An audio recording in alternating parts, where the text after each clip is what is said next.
இருக்கட்டும். சொல்லு தங்கம். அங்க பாருங்க யார் வந்திருக்கா. தங்கம் நாங்க ரெடி ஆயிட்டோம். ஸ்ரதன், பூபேஷ் யாருமா? தேவி யாருமா? தேவேஷ் அண்ணாவா? அண்ணாவா?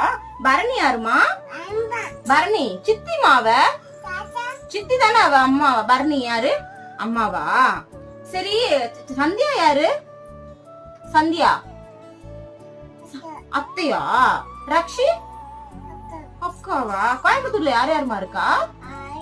அப்புறம் ஆயா இருக்காங்க. வேற கேட்டுக்கோ தங்கம்மா. இதெல்லாம் எனக்கு யாரு தங்க சொல்லி கொடுக்கறது? நம்ம பேசுறத வச்சு எப்படி சொல்றது பாரு. என்ன மாமா? மாமா. சித்தப்பா. தங்க மாமா இல்ல, மாமா. சரி பாய் சொல்லிடு.